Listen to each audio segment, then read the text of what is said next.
here. Okay, so for today, we're going to be looking at a continuation of U substitution.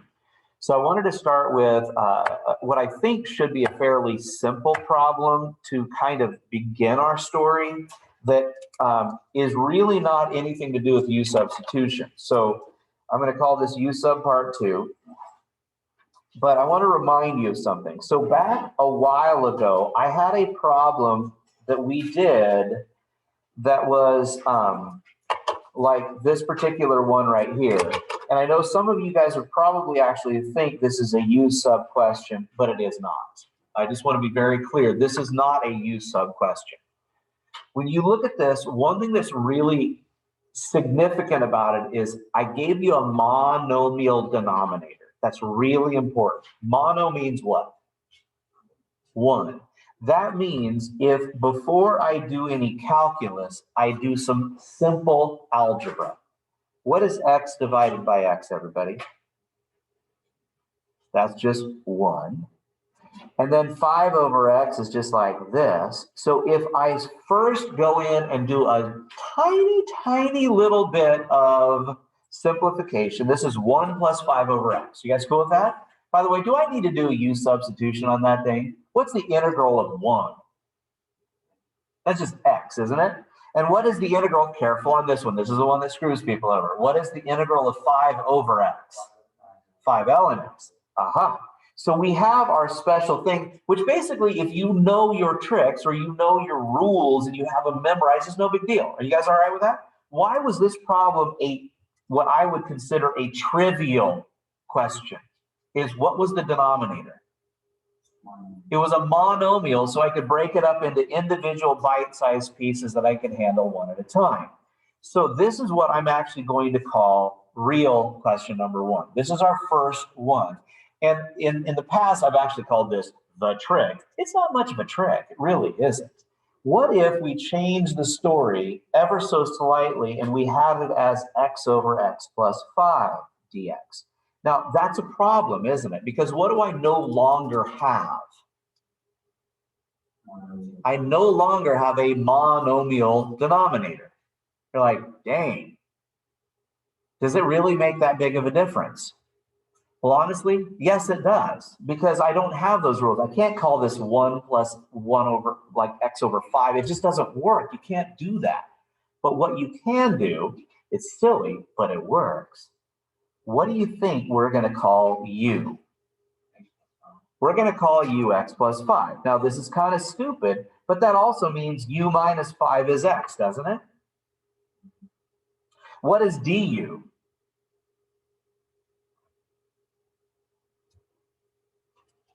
What is du?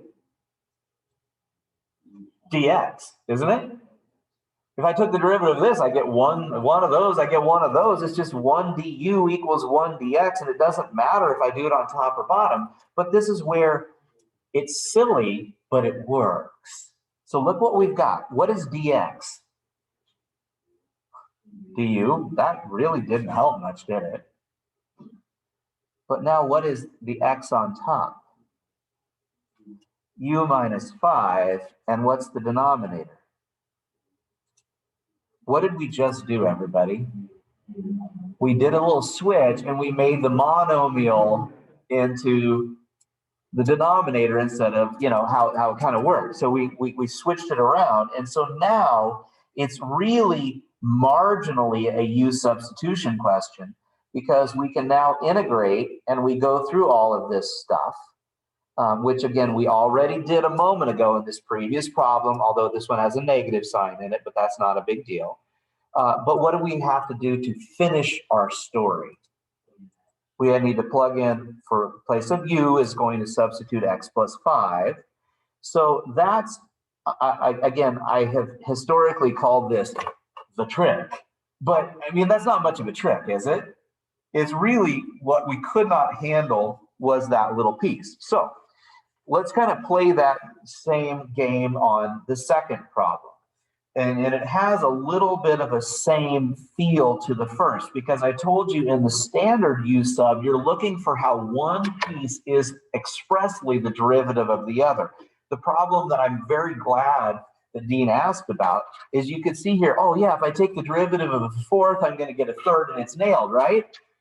Is that going to happen here? What the heck are you going to call it? What are you going to call u?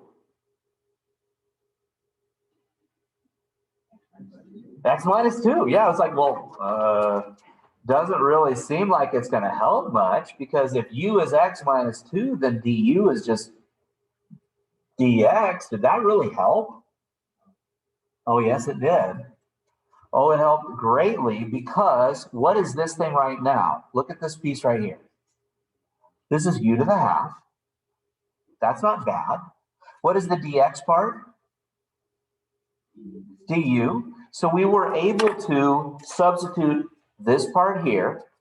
We were able to substitute this part here. But the question is, what in the heck am I going to do with x itself? Oh, that's u plus 2. See, now the thing is, you might look at that and go, oh, that's not so bad. We can make that part u plus 2. Let me admit change here. But now we can actually use the distributive property, because u plus 2 would be u times u to the half is u to the 3 halves. 2 times that is 2u to the half. And now can I use simple power rule? What was the deal about integration? What do? We always take that exponent and do what to it? We add 1 to it. So the first thing is going to be u to the 5 halves, but then what's our adjustment factor for our antiderivative? 2/5. Nails.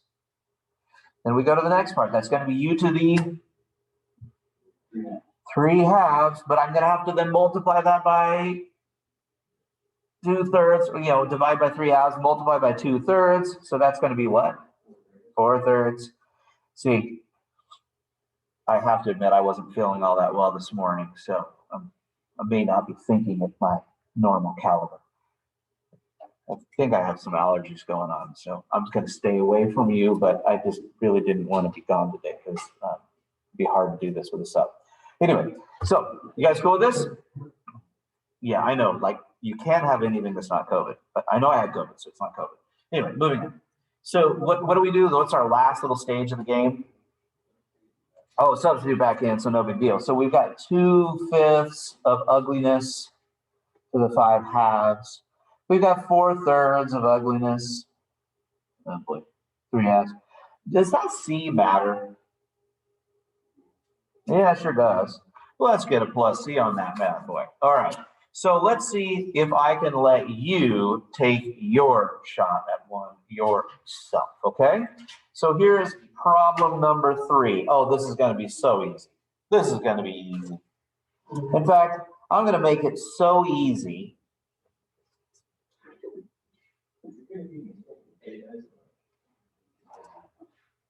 But I'm going to do that. So you don't even have to put a plus C, because that's so hard.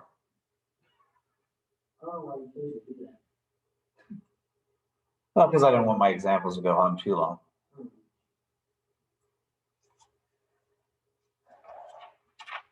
Because the next example is not quite so pretty. It's a little harder.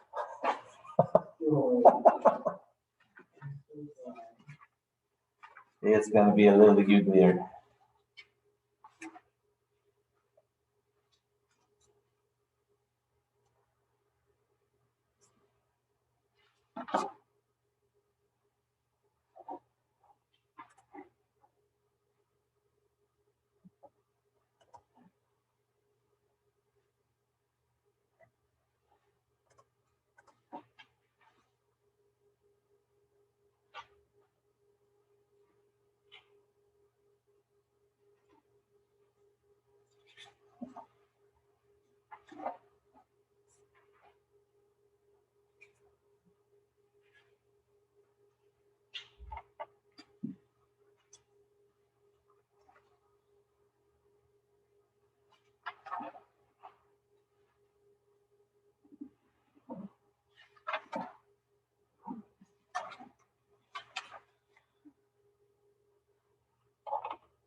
So I want you guys to try your integration somewhat by hand and then check it on your calculator.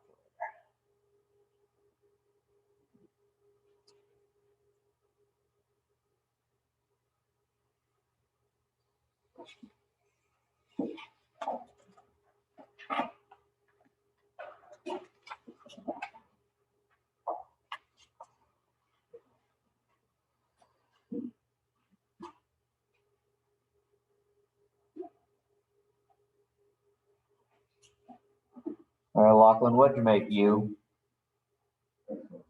Yes, you did. What does that make DU? That's silly. So Mary, can you lay out something? What's this part right here? U to the half. Alana, what's that part? Just DU, yeah. Mariana, what the heck, what did you do with X itself? U plus 2, yeah. Now, again, the whole idea is this turned it into one of those problems like that previous one where we could distribute, can't we? You guys all right with that? So what would this be when I distribute it? This would be U to the 3/2 plus 2U to the 1/2. This looks awfully familiar, but I did something fun.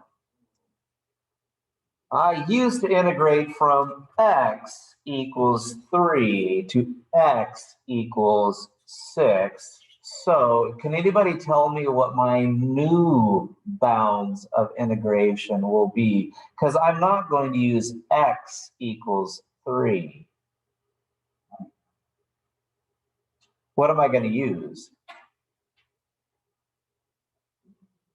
U equals 1. I'm not going to use X equals 6 anymore. What am I going to use? U equals 4. Oh, there we go, from 1 to 4. Now, anybody have a guess why? Why did I use those numbers, 1 and 4? Those were going to be nasty, but what happens when I take 4 to the half power? That's 2, but then I cube it and I got 8. Ooh. So this is 8. Okay, let's look at this one. What is 4 to the half? 2 times 2 is 4. But then we need to take away the bounds when we plug in 1. So what's 1 to the 3/2? How about 1? And what is 2 times 1 to the half? 2. And we have to take away, remember, the top bounds minus the bottom bounds. What's my answer then? 12 minus 3 is looking like 9 to me. Now, could you go back into your calculator and just do an FNINT on that beast and see if you in fact get the number 9? And you should, right? Just to make sure you didn't make a silly mistake. So the couple little things that I wanted to do today is if you have something that is inside that's ugly, can we fix it? We can fix it. We can make it look a little nicer. Did I screw up? Did I forget to do something?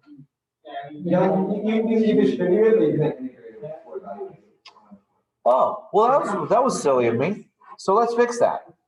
Thank you. Oh, that sucks. I actually recorded this whole thing in video. Let's fix that. Okay, you're right. Because we had that problem before. It was 2/5. It was, oh, crud. So that's going to be 2/5 U to the 5/2. And I'm just going to leave it this way. Plus, this was U to the 3/2, and there was a 4/3 in front, right? Okay. Yeah, now let's do this for realsies. Thank you. I just forgot. I was thinking about something else. So anyway, so if we took 4 to the 5/2. What's 4 to the 5/2? Ooh, 4 to the half is 2. 2 to the 5th is 32. Okay. And then if I do 4 to the 3/2, the half is 2 cubed is 8. 8, that'd be 32. So I got 4/3 times 8. So that's the top half. And the bottom half is actually going to be trivial. It's 2/5 plus 4/3 because, of course, plugging in a 1 is just going to give me my values back. That's a little nastier, isn't it?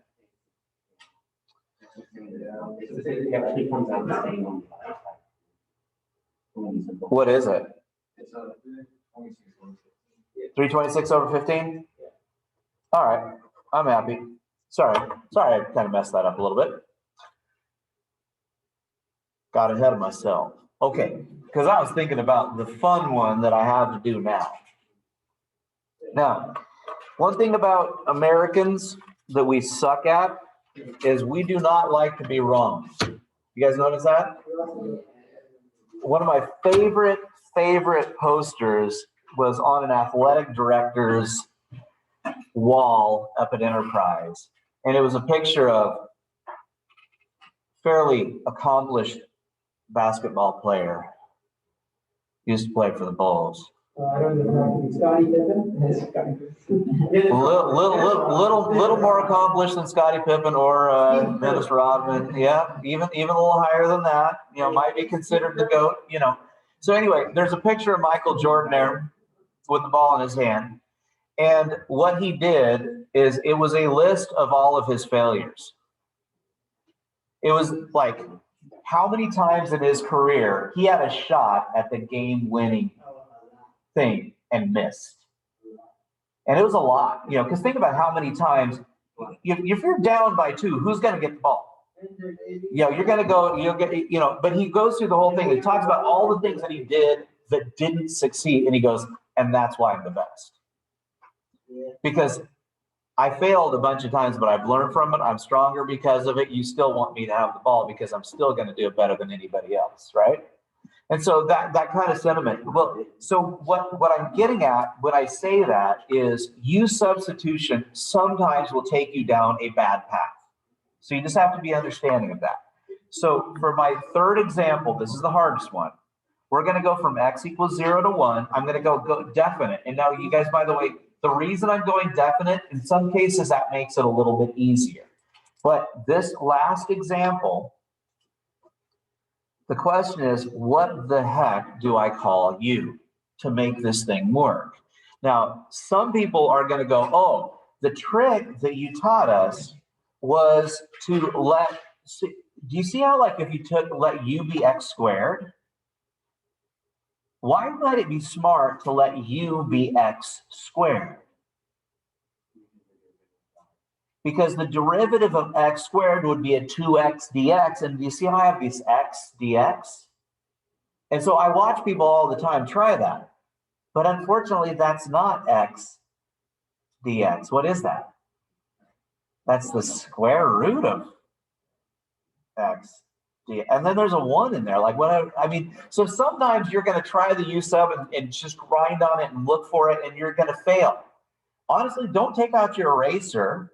Just put a line through it and call it good, because you realize that sometimes you're like, you know what, that didn't work this time, but it might work another time. So what is the other thing that you might do? And again, you probably would have picked this method on this problem anyway. What should you call u? You're going to call u 1 minus x, because the reality is that square root is the beast of this problem.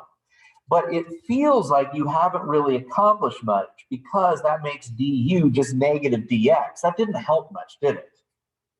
But let's go back here and let's just start subbing one little piece at a time. So I can take out the dx part. What can I put in its place? A negative and a du. You guys cool with that? Okay, let's take out this part right here. What's going to go in that place? That's going to be u to the half. We're getting better. Now, again, that's nice because that's a monomial. That allows me to multiply and do the distributive property. But what the heck is x squared? Oh, wait a minute. So if I were to move this around, isn't x itself 1 take away u? Oh, which means what is x squared? Now, I know that some of you guys were like, oh, so let's do another u substitution. Let's like make it a v substitution. No, not that hard. Don't go there. Let's just multiply this stupid thing out, because we know how to do the distributive property back from like algebra 1. We're going to take 1 minus u times another 1 minus u. And if I start doing that, I get 1 minus 2u plus u squared. I did warn you, this is the hardest problem here. I'm gonna change my balance here in a second. I'm ignoring that for a moment because I just am kind of focused on something. What can I do now? Can I distribute? Well, that makes it pretty easy because that's u to the half, 2u to the 3 halves, plus, do you guys know how to integrate that? Because what is that? I know it's not an easy problem, but we know how to handle that, don't we? Oh, do we still have a negative in front? Yeah, we do. Oh, and we have one other thing. Let's figure out what we're going to do with that x and that. What do you got? What are the bounds? X was 0. What does that make u? 1. X was 1. What does that make u? Do you guys notice anything? It's the opposite of the integral from 1 to 0. What do you guys know you're supposed to do anytime you have your bounds backwards? Oh, so let's turn this into a positive and make it go from where to where? 0 to 1. Now, I won't mess this one up though. Oh, I'm on my game now. I got my 3 halves with what else in front? 2/3. U to the 5 halves with, I guess it's going to be a 2/5, so that'd be 4/5. And then, oh my gosh, 7 halves. So what's in front? 2/7. I really should have looked back at my notes on that last problem because I had, the one I screwed up and I said it was 9. I have the answer, 326 over 15, like you told me, but all that stuff. From where to where? You gotta love those bounds. You guys like having 0 as one of the answers? What happens when I plug 0 in? Oh, that's amazing. What happens when you plug in 1? You just get all those stupid little coefficients. So what is 2/3 minus 4/5? Oh, this just turned into a really, really evil little 4th grade math problem, isn't it? You just need a little common denominator. Why don't you go ahead and hit those in and hit a little math enter, see if you can get it.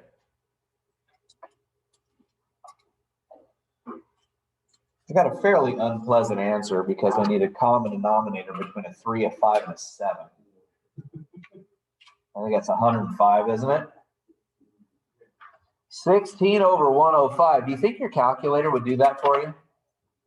Could you have typed in this original problem and gotten there? Yeah, they're actually pretty darn good at it. And it'll do that. And it may not always give you the perfect answer, but it'll give you a decimal that's really, really phenomenally close to that decimal. Hopefully that's good. So I'm going to go ahead and hit stop share on that.